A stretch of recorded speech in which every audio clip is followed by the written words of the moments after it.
Hello વિદ્યાર્થી મિત્રો, મારી YouTube channel intellectual talks with Anisha મૈડામાં ફરીથી આપનું હાર્દિક સ્વાગત છે. મિત્રો, આજે આપણે ધોરણ 10 ગણિત ચેપ્ટર નંબર 40 સંભાવના એનું સ્વાધ્યાય 14.1 એના દાખલા નંબર 1, 2, 3, 4 અને 5 એના વિશેની સમજૂતી મેળવીશું.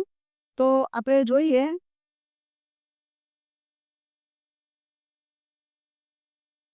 પહેલો ક્વેશ્ચન છે, નીચેના વિધાનો પૂર્ણ કરો. નીચેના વિધાનો પૂર્ણ કરો. એમાં પહેલું છે, ઘટના ઈની સંભાવના વત્તા ઘટના ઈ નહીંની સંભાવના બરાબર ખાલી જગ્યા.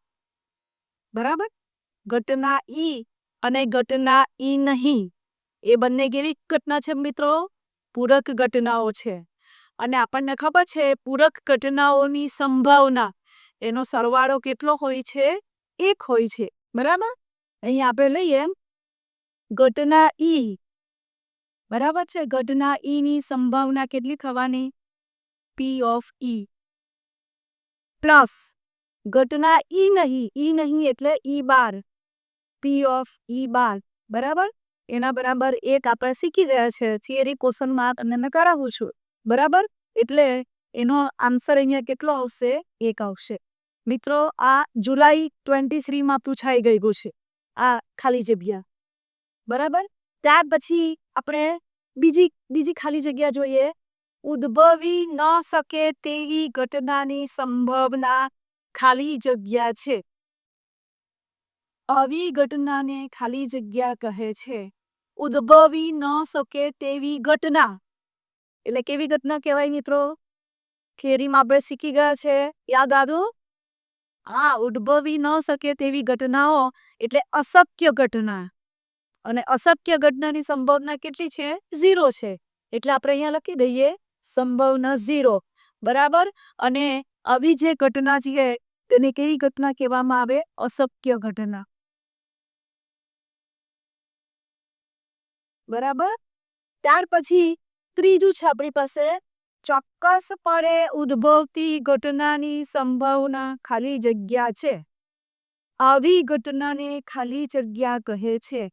ચોક્કસપણે ઉદ્ભવે, બરાબર, નિશ્ચિત જ છે કે ઉદ્ભવવાની જ છે.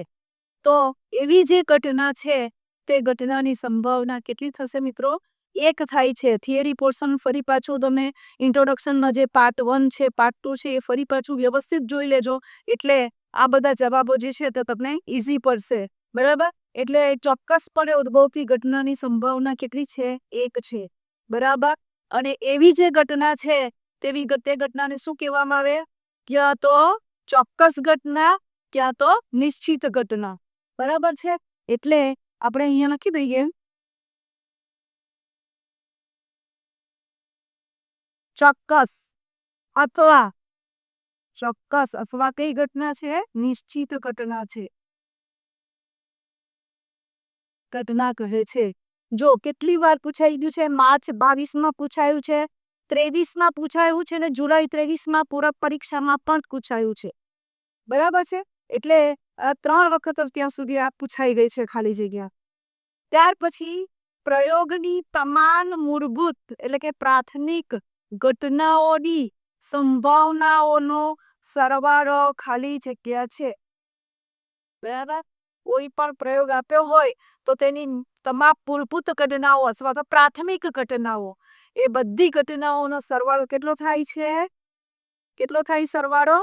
1 થાય. બરાબર, કોઈ પણ પ્રયોગ લો તેની જેટલી પણ મૂળભૂત ઘટનાઓ છે બધી ઘટનાઓનો સરવાળો આપણે કરીએ તો કેટલો થશે? 1 થશે. શેમાં પૂછાઈ ગયું છે? જુલાઈ 22 માં પૂછાઈ ગયું છે.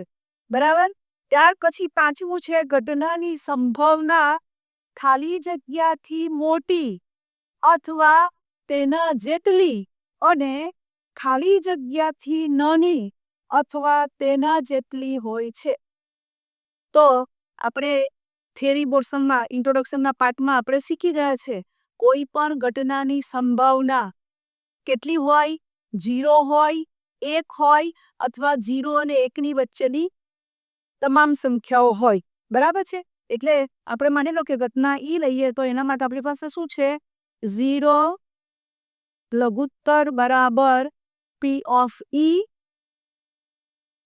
લઘુત્તર બરાબર 1 લેસ ધેન ઇક્વલ ટુ બરાબર લેસ ધેન ઇક્વલ ટુ એટલે 0 છે અને 0 કરતાં કેવી છે નલી છે અને અહીંયા આગળ કેવી છે 1 છે અથવા 1 કરતાં સોરી 0 છે 0 કરતાં મોટી છે અને અહીંયા 1 છે 1 કરતાં નાની છે બરાબર છે। હવે તમારે આમાં જોવાનું છે ઘટનાની સંભાવના ખાલી જગ્યાથી મોટી બરાબર। અહીંયા તમે જુઓ આ જે પાઠ છે તેમાં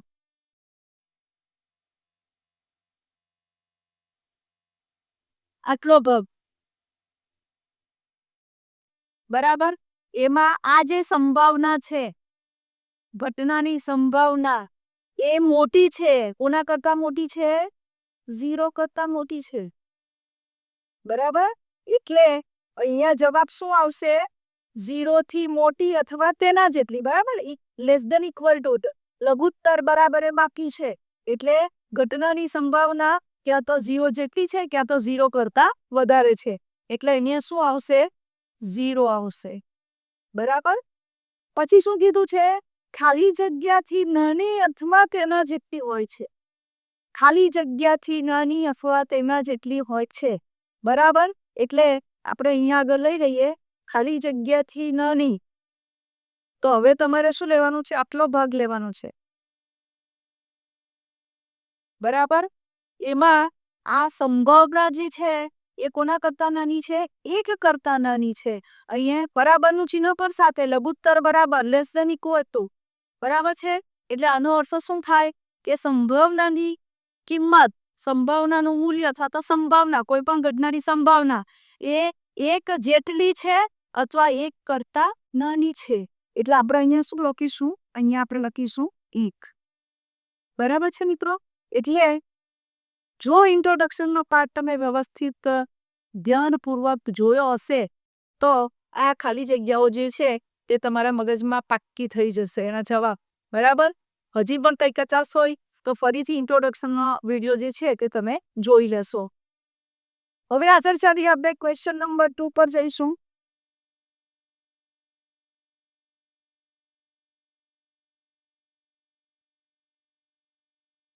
ક્વેશ્ચન નંબર 2 જે છે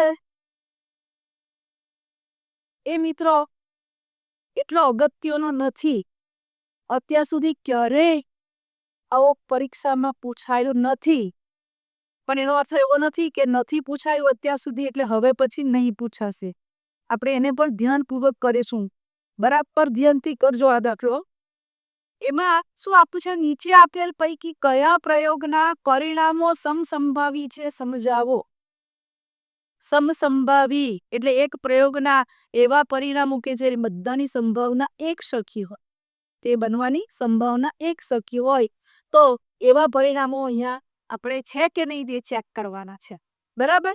તો પહેલું શું છે પ્રયોગ શું છે આપણો ડ્રાઈવર કાર ચાલુ કરવાનો પ્રયત્ન કરે છે બરાબર ચાલુ કરવાનો પ્રયત્ન કરે છે આ પ્રયોગ છે અને એની સામે પરિણામ કયા આપ્યા છે કાર ચાલુ થાય છે અથવા ચાલુ થતી નથી બરાબર આપણને દમ લાગે કે ચાલુ કરી જોઈએ તેમાં ચાલુ થાય કે ચાલુ ન થાય આ બે જ શક્યતા છે એટલે બંને સમસંભાવી છે એવું એક નજર આપણને લાગ્યા બરાબર છે પણ અહીંયા આગળ મિત્રો એક વસ્તુ ધ્યાનમાં રાખજો કે અહીંયા ડ્રાઈવર કાર ચાલુ કરવાનો પ્રયત્ન તો કરે છે પણ કારની સ્થિતિ કેવી છે એના વિશેની અહીંયા કોઈ પણ સ્પષ્ટતા નથી બરાબર છે કાર બગડેલી હોય તો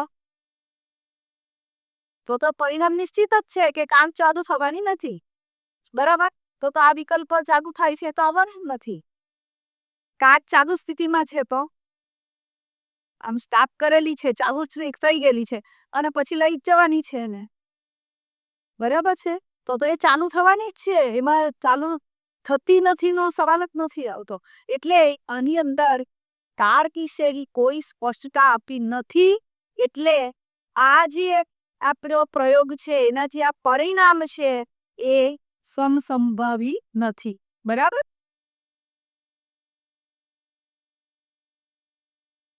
સમસંભાવી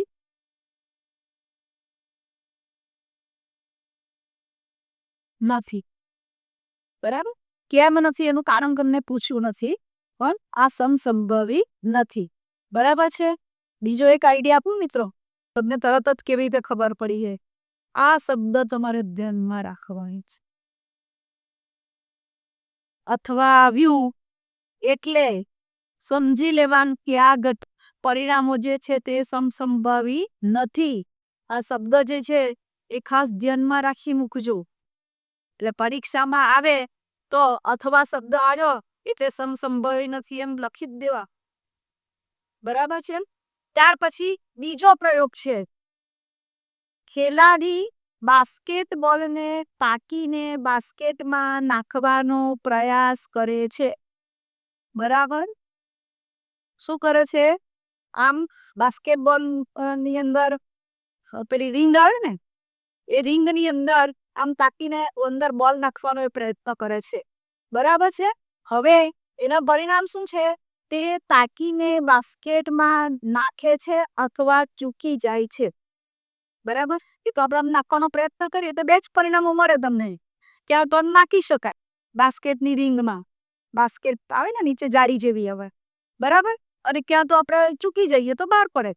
આ બે જ શક્યતા છે.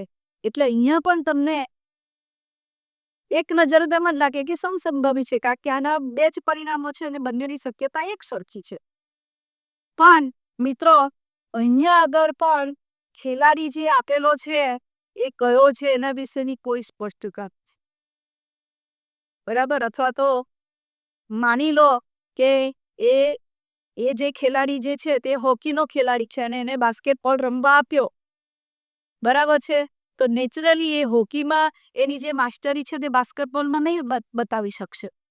બરાબર, તમને આપે કે બાસ્કેટમાં નાખવાનો છે બોલ, બરાબર, હવે તમે બાસ્કેટબોલના ખેલાડી નથી, તમને રમતા જ નથી આવડતું, તો શું થશે? બરાબર, આપણે ચૂકી જ જઈશું. એટલે આની અંદર ખેલાડી વિશેની કોઈ સ્પષ્ટતા કરી નથી. બરાબર, એટલે અહીંયા પરિણામ જે છે એ બંને પરિણામની જે સંભાવના છે એ સરખી નથી રહેતી, સમસંભવી નથી. બરાબર, બીજો અહીંયા જે આઈડિયા આપ્યો ને તમને, અહીંયા અથવા આવ્યો, અહીંયા પણ અથવા છે જુઓ. એટલે આના પરથી પણ તમને ખબર પડી જવી જોઈએ એ આ જે ઘટનાઓ છે એ સમસંભવી નથી. પરિણામ સમસંભવી નથી. બરાબર છે. ત્યાર પછી ત્રીજો પ્રયોગ આપ્યો છે. ખરા ખોટા પ્રશ્નનો જવાબ આપવાની કસોટી આપવામાં આવી છે. બરાબર, આપણે ખરા ખોટા પરીક્ષામાં પૂછાય છે ને, બરાબર છે. તો તેવો એક અહીંયા કસોટી આપવામાં આવી છે. આ એનો પ્રયોગ છે. જવાબ, એનું પરિણામ શું છે? જવાબ સત્ય છે કે અસત્ય. બરાબર છે. હવે તમને ખરા ખોટાનો પ્રશ્ન પૂછ્યો હોય એટલે એ જે વિધાન છે એ જો સાચું હોય તો તમે શું કરો છો? આમ ખરાની નિશાની કરો છો. બરાબર છે.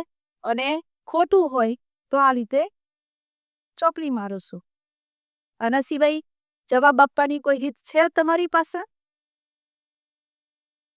એટલે આપણે આવું લખી શકીએ, સાચું કે ખોટું, તો આપણે આવું કરી શકીએ કે સાચું, આ વિધાન સાચું છે અથવા ખોટું છે. બરાબર, અહીંયા પૂછ્યું છે સત્ય કે અસત્ય, તો તમે અહીંયા એમ લખી શકો કે સત્ય છે અથવા તો અસત્ય છે. બરાબર, એટલે આ જે ત્રણ રીતો છે લખવાની, એ ત્રણમાંથી કોઈ પણ એક રીત તમે વાપરો, પણ બંને વખતે પરિણામ તો કેટલા છે? બે જ શક્યતા છે આમાં, પરિણામ સાચું છે કે ખોટું, આ બે શક્યતા છે. બરાબર, અને બંને શક્યતાઓ જે છે તે આ નહીં તો આ સાચું નહીં હોય તો આ સાચું છે, આ નહીં હોય તો આ નહીં તો આ. એટલે તમારી પાસે બે શક્યતા છે અને બંને શક્યતાઓ જે છે એ કેવી થવાની? સમસંભવી થવાની. બરાબર છે. એટલે અહીંયા આગળ આ જે બંને પરિણામો છે એ કેવા છે? સમસંભવી છે. બીજો એના માટે એક હિન્ટ બીજી આપું તમને, અહીંયા કે વપરાયેલું છે જુઓ. બરાબર, એટલે આ જે છે એ શેના માટે છે? નિર્દેશ શું કરે છે? ઘટનાઓ સમસંભાવી છે તેમાં નિર્દેશ કરે છે. બરાબર છે. એટલે આ જે પ્રયોગ છે, એના જે પરિણામો છે, એ પરિણામો બંને કેવા છે? સમસંભાવી છે. ફરી પાછું યાદ કરાવું તમને, શું ધ્યાનમાં રાખવાનું છે? અહીંયા તમારી પાસે કે આવ્યો છે, બરાબર? એટલે આપણ ધ્યાન પર રાખવાનું કે સમસંભાવી ઘટનાઓ હોય તો તેમાં કે આવે, અને સમસંભાવી ન હોય તો શું આવે? અથવા. એટલે અહીંયા જે પરિણામો છે એ કેવા છે? સમસંભાવી છે. હવે ચોથો પ્રયોગ આપ્યો છે, બાળક જન્મ્યું છે, બરાબર? પ્રયોગ શું છે? બાળક જન્મ્યું છે. આ તમારો પ્રયોગ છે, બરાબર છે? એના પરિણામો શું છે? તે બાપો છે કે બેબી છે? હવે આ તો મિત્રો આપણને બહુ સારી રીતે ખબર છે કે કોઈ પણ બાળક જન્મે, બરાબર છે, તો એ જન્મે એટલે ક્યાં તો બાબો હોય ક્યાં તો બેબી હોય, બરાબર? અથવા તો આપણે કહી શકીએ કે બોય હોય તો આપણે શું લખીએ કે ભાઈ બી છે, બોય, અને ગર્લ હોય તો જી. હવે આ બે જે પરિણામો છે એ બે પરિણામમાંથી એક જ પરિણામ આવે, બરાબર? ક્યાં તો જન્મેલું બાળક જે છે તે બોય છે અને કાં તો ગર્લ છે, બરાબર છે? એટલે અહીંયા આગળ આ જે બે શક્ય પરિણામો છે એ બંનેની શક્યતા કેવી છે? આવવામાં બંને પરિણામો સાચા બનવા માટેની શક્યતા કેવી છે? એક સરખી છે, બરાબર? એટલે બંને પરિણામો કેવા છે? સમસંભાવિત છે, બરાબર છે? એટલે આપણે અહીંયા લખી શકીએ પરિણામો કેવા છે? સમસંભાવી છે.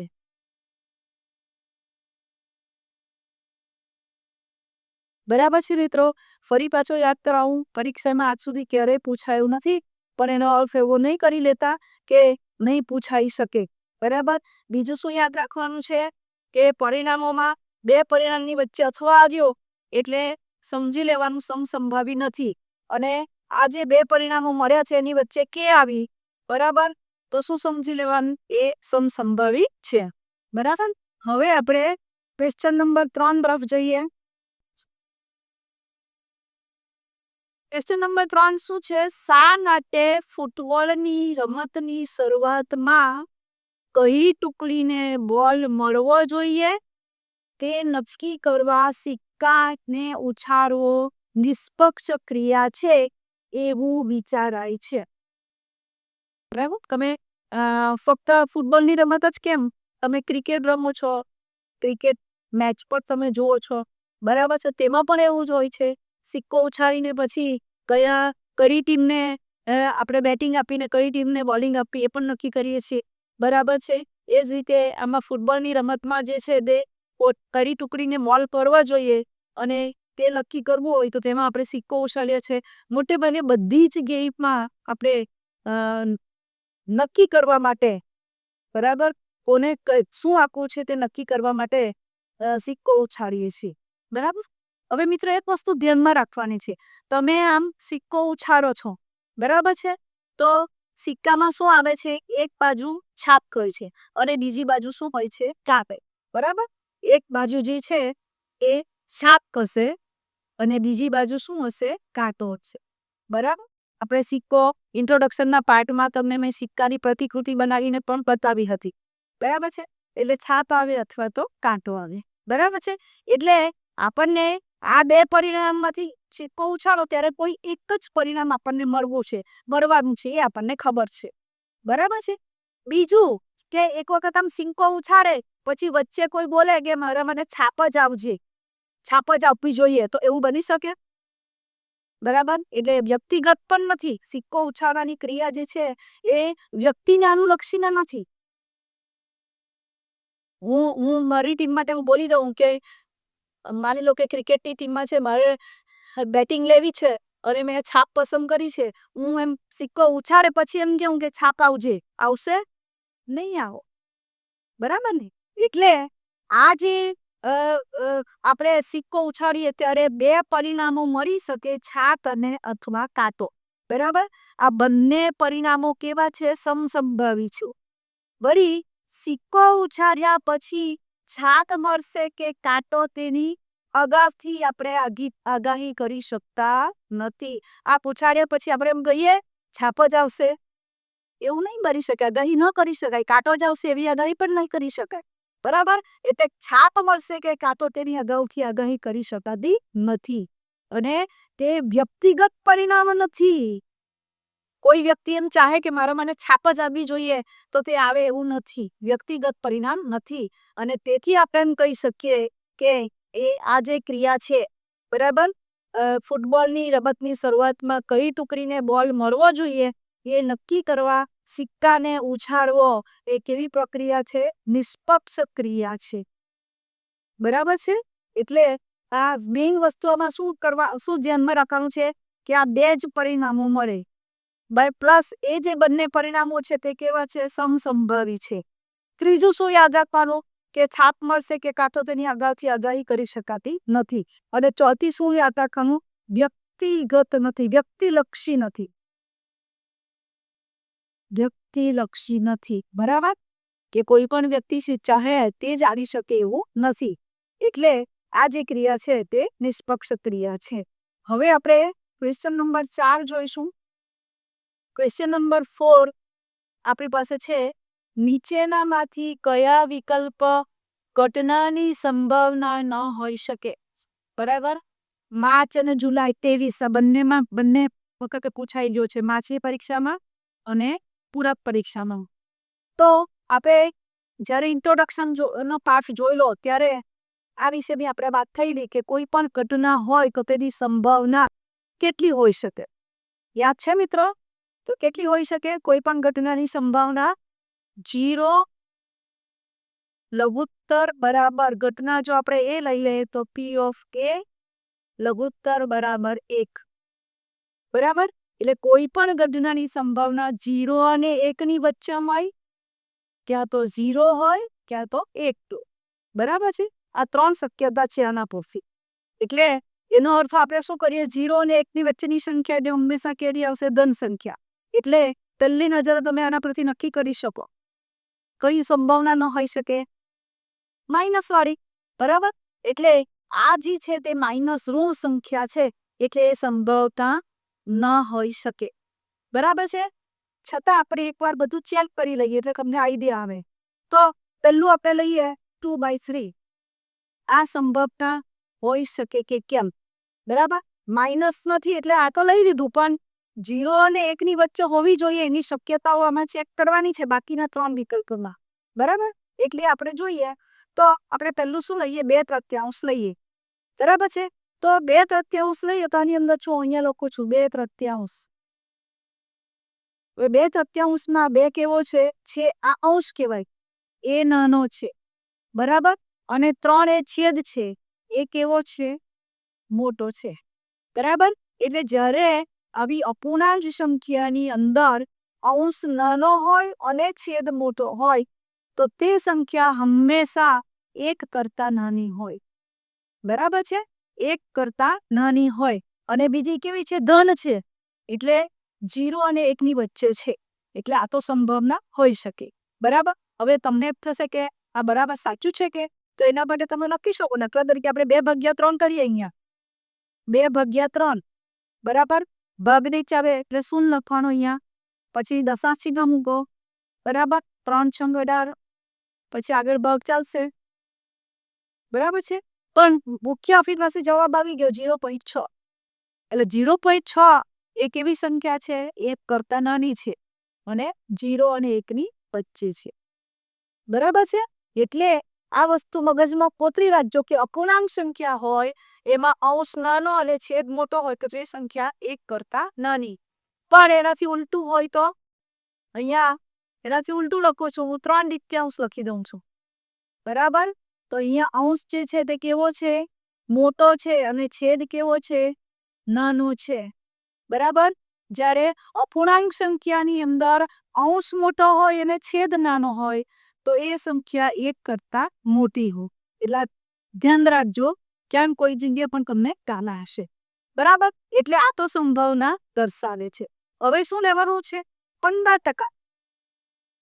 બરાબર? 15% એટલે તમારે એને ફેરવવું પડશે ને ટકામાંથી. બરાબર? તો શું કરવાનું? 15 × 100 પડી ગયું. બરાબર, ટકાવારી છે એટલે 15/100 થશે.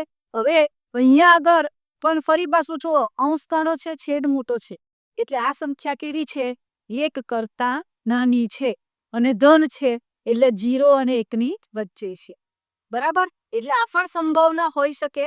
અને આ 0.7 એ તો આપી દીધો છે, 0.7 ધન સંખ્યા છે એટલે 0 અને 1 ની વચ્ચે છે. એટલે આ 3 વિકલ્પો જે છે ડી, સી અને એ સંભાવના દર્શાવે છે. તમને શું પૂછ્યું છે? સંભાવના ન હોઈ શકે. સંભાવના ન હોઈ શકે એટલે કઈ? આ સંભાવના નથી. એટલે તમારો જવાબ શું આવશે આ પ્રશ્નની અંદર? -1.5. મિત્રો ખાસ ધ્યાનમાં રાખજો, સંભાવના ન હોઈ શકે પૂછ્યું છે એટલે તે પ્રમાણે લખવાનું. સંભાવના હોઈ શકે તો તે પ્રમાણે તમારો જવાબ હોવો જોઈએ. એટલે આ ન જે છે તે ખૂબ અગત્યનું છે. એટલે પ્રશ્નો બરાબર વાંચવાનો અને પછી તમારે નક્કી કરવાનું કે મારે કયો જવાબ લખવાનો છે. ઓકે, સારું. હવે આપણે જોઈએ દાખલો નંબર 5. શું છે? જો પી ઓફ ઈ એટલે ઘટના ઈ ની સંભાવના 0.05 હોય તો ઈ નહીં ની સંભાવના શું છે? બરાબર, ઈ નહીં એટલે ઈ બાર. બરાબર, એટલે ઈ બાર અને ઈ એ બંને કેવી છે? પરસ્પર પૂરક ઘટનાઓ છે, એટલે બંનેનો સરવાળો કેટલો થશે? 1 થશે. બરાબર, આપણે ઇન્ટ્રોડક્શનમાં આ વસ્તુ જોઈ ગયા છે, તો આપણે લખી દઈએ અહીં પી ઓફ ઈ ઇક્વલ ટુ 0.05. બરાબર છે, અને તથા ઈ નહીં એને આપણે કેટલા શાના દર્શાવીએ છીએ? ઈ બાર વડે દર્શાવીએ છીએ. આ એટલા માટે કહું છું મિત્રો કે દરેક વખતે લાપનામ ઈ નહીં એમ તમારે લખવું નહીં પડે. આપણે ખબર છે ઈ નહીં એટલે ઈ બાર છે. બરાબર, તો આની જે ઘટના છે ઈ બાર છે એની સંભાવના તમારે શોધવાની છે. પી ઓફ ઈ બાર આપણે શોધવાનું છે. ચલો, તો એના માટે આપણે સૂત્ર લખીએ આપણે. બરાબર છે, હા, પી of E plus P of E bar equal to 1. બરાબર, પી ઓફ ઈ તમારી પાસે આપ્યું છે 0.5, sorry 0.05 plus P of E bar equal to 1. બરાબર છે, માટે પી ઓફ ઈ બાર શોધવું છે કે 0.05 પેલી બાજુ લઈ જાઓ. પી of E bar equal to 1. આ પ્લસ છે તો બીજી બાજુ જશે, જમણી બાજુ તો શું થઈ જશે? -0.05. માટે પી of E bar equal to, હવે એકમાંથી આપણે 0.05 બાદ કરવાના છે. બરાબર, અહીંયા દશાંશ ચિહ્નો પછી કેટલા આંકડા છે? 2 આંકડા છે, એટલે 1 ને તમારે આ રીતે લખવાની 1.00. બરાબર, અહીંયા દશાંશ ચિહ્ન પછી 3 આંકડા એક તમારે 3 0 લખવાના, -0.05. બરાબર છે, તો હવે બાદબાકી કરીએ. વધી લેવી પડશે. અહીંયા 2 0 છે એટલે આ 0 થઈ જશે. અહીંયા 9 રહેશે ને અહીંયા થશે 10. 10 માંથી 5 જાય 5, 9 માંથી 0 જાય 9 પોઈન્ટ, અને 0 માંથી 0 જાય 0. એટલે પી ઓફ ઈ બાર કેટલું આવ્યું આપણી પાસે? 0.95. બરાબર છે. હવે તમે આ લખવું હોય તો લખી શકો, એટલે તમે અહીંયા આમ પણ લખી શકો. માટે પી ઓફ શું લખશો? ઈ નહીં. સાની જગ્યા લખો છો? ઈ બારની જગ્યાએ ઈ નહીં. કેટલા આવવાના? 0.95. બરાબર, એટલે તમને ઈ નહીં ની સંભાવના કેટલી મળી? 0.95. બરાબર, એટલે મિત્રો આ બધા જ દાખલાઓ આપણે જે ગણ્યા એ બધાઓ ઇન્ટ્રોડક્શનના જે પાર્ટ આપણે શીખી ગયા એના આધારિત બધું અહીંયા હતું. એટલે ફરીથી પાછું યાદ કરાવું, ઇન્ટ્રોડક્શનનો પાર્ટ જે છે તે તમે ના જોયો હોય પહેલો પાર્ટ તો તે તમે ફરીથી જોજો. બરાબર, અને તો તમને આ બધી વસ્તુઓ જે છે તે તમારા મગજમાં સ્પષ્ટ થશે. હવે આપણે આગળ વધીએ. બરાબર, તમને અહીંયા આગળ કેટલીક એક્સરસાઇઝ જે છે પ્રેક્ટિસ માટેની એ અહીંયા મેં મૂકી છે. બરાબર, અને એ બધી જે એક્સરસાઇઝ છે એ કેવી રાખી છે? મેં તમને બોર્ડની પરીક્ષામાં પૂછાઈ ગયેલા દાખલાઓ જ અહીંયા લીધા છે. હા, જુઓ, ગણિતના પ્રશ્નપત્રમાં મોનાને 80માંથી 80 ગુણ મેળવવાની સંભાવના ખાલી જગ્યા છે 2 વખત પૂછાયો છે. મેળ 2021 અને માર્ચ 2023 આ દાખલો થઈ ગઈ છે બરાબર. એની ગીનત આપી દઉં કેટલા માર્કનું પેપર છે 80 માર્કનું પેપર છે અને એને કેટલા માર્ક્સ મેળવ્યા છે 80 માર્ક મેળવ્યા હોય તો તેની સંભાવના કેટલી. હવે 80 માર્ક્સનું પેપર હોય તો એની અંદર શક્ય પરિણામો તમને કેટલા મળે 1 2 3 4 5 6 એમ 80 ચોક્કસ 80 મળે. જો મિત્રો કોઈને ગણિતમાં ઇન્ટરેસ્ટ ન હોય અને ન આવડતું હોય તો તેવા સંજોગોમાં 0 માર્ક્સ પણ આવી શકે. એટલે શક્ય પરિણામો કેટલા થવાના 0 થી શરૂ કરીને 0 1 2 1 માર્ક આવી શકે 2 આવી શકે 3 આવી શકે એમ ક્યાં સુધી આવી શકે 80 સુધી આવી શકે બરાબર. એટલે આ 80 અને આ 1 81 એટલે શક્ય પરિણામો કેટલા આવવાના પ્રયોગના શક્ય પરિણામો કુલ પરિણામો કેટલા આવશે 81 આવશે બરાબર છે. અને તેમાંથી 80 આવી શકે એવી સંભાવના કેટલી એનું કેટલું પરિણામ મળે 80 આવી શકે એક જ પરિણામ 80 એટલે 80 બરાબર. એમાં બીજી કોઈ વિકલ્પ નહીં આવે. એટલે આપણે સંભાવનાની વ્યાખ્યાનો ઉપયોગ કરીએ તો શું આવે ઘટનાના સાનુકૂળ પરિણામો તે કેટલા આવવાના 1 અને પ્રયોગના કુલ શક્ય પરિણામો કેટલા 81 એટલે તમારો જવાબ કયો આવશે આવશે 1/81. બીજો જોઈએ જો કોઈ એક ઘટના એની સંભાવના P of A હોય તો P of A બાર લઘુત્તર less than P of A થાય. આ વિધાન ખરું છે કે ખોટું ક્યારે પૂછાયેલો માર્ચ 22 પૂછાયેલું બરાબર છે મિત્રો.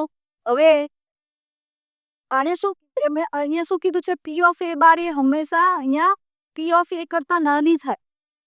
આપણી પાસે સૂત્ર શું છે બંને પૂરક ઘટનાઓ છે એટલે P of A plus P of A bar equal to 1 છે. એટલે કોઈ પણ શક્યતા આવે બરાબર. આ 0.6 હોય અને આ 0.3 પણ આપણે 4 હોઈ શકે.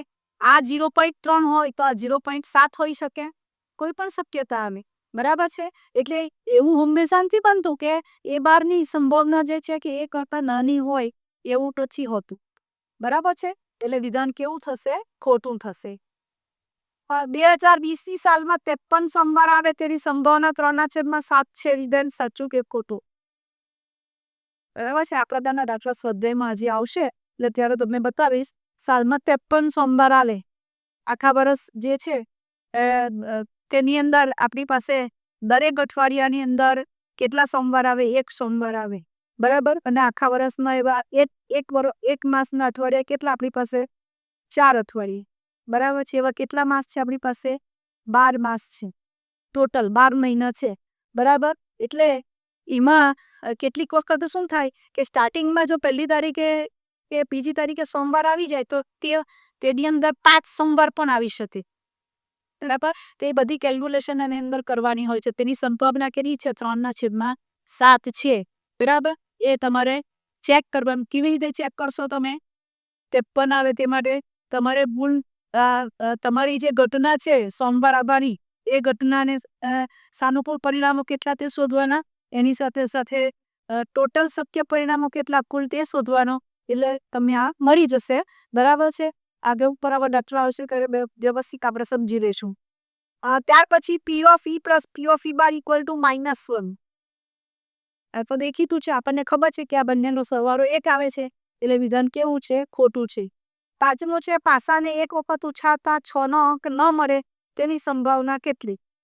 હવે પાસાને તમે ઉછાળો તો 1 2 3 4 5 6 આ મળે તો 6 માંથી કોઈ એક મળે ને મળે જ બરાબર છે. એટલે 6 મળવાની શક્યતા તો આપણી પાસે છે જ મળી જ શકે 6 પણ અહીંયા શું કીધું છે 6 અંક ન મળે તેની સંભાવના એટલે કેવી ઘટના થવાની અશક્ય ઘટના થવાની. 6 નંબર ન મળે તેની સંભાવના તે અશક્ય ઘટના થવાની અને અશક્ય ઘટનાની સંભાવના કેટલી હોય છે 0 બરાબર છે. એ ક્યારે પૂછાયેલું છે માર્ચ 24 એટલે ગયા વર્ષે પૂછાઈ રહેલું છે. આ ગયા વર્ષની બોર્ડની પરીક્ષામાં. તો મિત્રો, આની અંદર આપણે 1 થી 5 દાખલા ગણ્યા. એની અંદર તમને ખૂબ જ સરસ રીતે મેં સમજણ આપવાની કોશિશ કરી છે. હવે આજે બધા અને પ્રેક્ટિસ એક્સરસાઇઝ પણ આપી છે. એટલે બધા દાખલા જે છે તમે એ એકવાર ફરી પાછા નોટમાં ગણજો. ન ખ્યાલ આવે તો ફરી પાછો વિડીયો જોજો. પણ દાખલા એકવાર ચોક્કસથી તમે ગણજો કે જેથી દાખલાને તમે ગણીને પ્રેક્ટિસ કરશો ને તો તમને એના તમારા મગજમાં વધારે સ્પષ્ટ થશે. બરાબર છે? તો અહીંયા આજે આપણો આ વિડીયો પૂરો કરીએ છીએ. મિત્રો, મારો વિડીયો ગમ્યો હોય તો લાઈક કરજો, શેર કરજો અને મારી ચેનલ જો સબસ્ક્રાઈબ કરવાની બાકી હોય તો તે જરૂરથી કરજો કે જેથી આગળના વિડીયો તમને મળતા રહે. Thank you very much.